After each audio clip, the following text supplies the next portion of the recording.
Grant Park, a place where you find Cloudgate, or the Bean as some people call it. A place where you find one of the most beautiful urban outdoor pavilions. A place where you can try Chicago's famous hot dog while looking at one of the biggest fountains in the Western Hemisphere. A place with so many stunning views as well as many amazing museums. So let's dive in and discover one of the most impressive and interesting parks in the US. This journey begins as we make it back into downtown Chicago once more, crossing over the very popular Chicago Riverwalk that we got to experience 2 episodes ago. I finally find parking and make it onto Millennium Park, which is one of the main components of Grant Park. From Millennium Park, we can see the imposing Aon Center, which is one of the tallest structures in Chicago at over 1,100 feet. As I entered the park, I started to hear what seemed to be classical music, so I decided to follow the music to see where it takes me. And I think you'll be surprised to see what I found.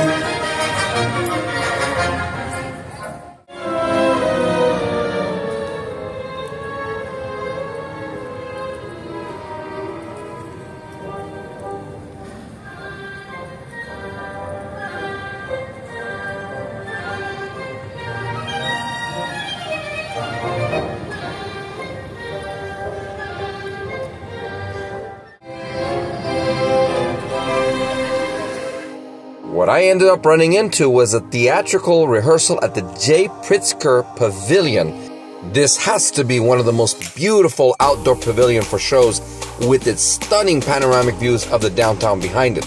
So, enjoy the show.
It was time to leave this pavilion and head towards what is possibly the most famous sculpture in the city.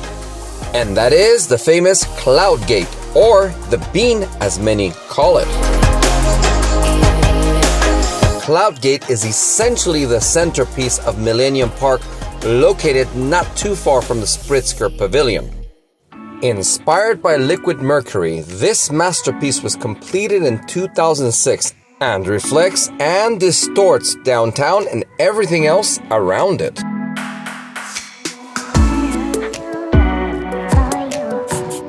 Cloudgate weighs over 100 tons and was made from over 100 stainless steel plates, welded together and polished to the point that the seams would not be obvious, resulting in the reflection that you see.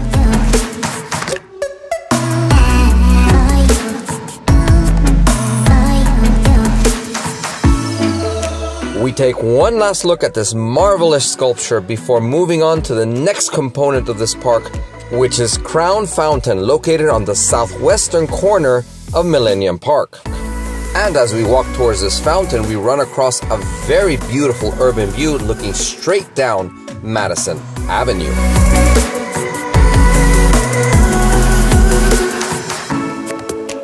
After this brief pause, I continue my walk southward to reach this fountain, which is essentially across the walkway from Cloudgate. Crown Fountain consists of 2 glass box towers separated by a shallow reflecting pool. These towers display images of the diverse citizens of Chicago, being that this city is one of the most multicultural cities in the nation. Our next stop is Maggie Daley Park, which is across the street to the east from Millennium Park over a very interesting and winding bridge that we're about to see. So we first walk back north and then turn eastward through Millennium Park to reach this bridge. On the way, I run into this very interesting artistic display, which is a testament to the city's dedication to many forms of public art.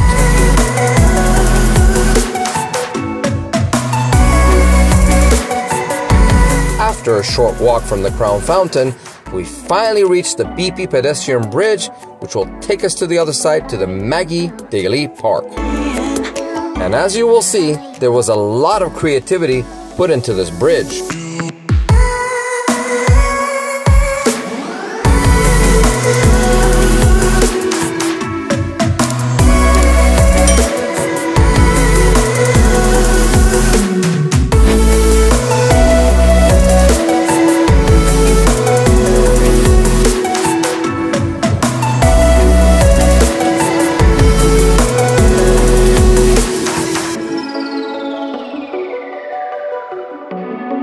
I had to stop briefly to cherish this beautiful view in front of me atop this bridge before continuing down on the other side.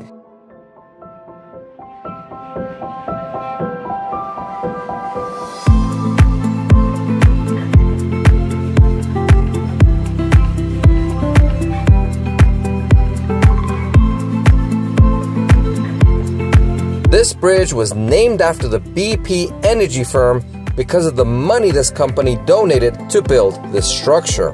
And as I'm sure you can tell, this bridge has a snake-like form and was built with stainless steel plates, making it a very nice artistic addition to downtown.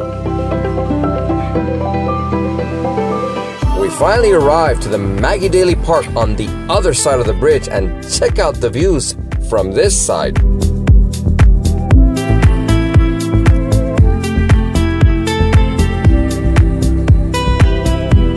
Completed in 2014, Maggie Daley Park was dedicated to a former First Lady who passed away in 2011. This park has a variety of family activities such as playgrounds for children and even a climbing wall, as the sign suggested.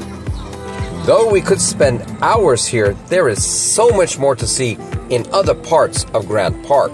So we start finding our way to the exit of Maggie Daley Park.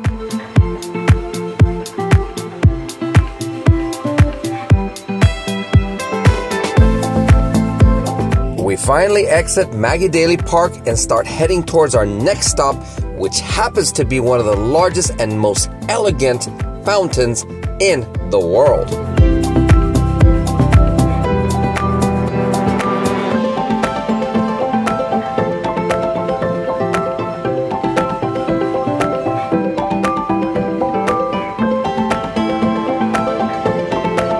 And on the way to the fountain, we get more proof of how Chicago is such a hub in the American railway network.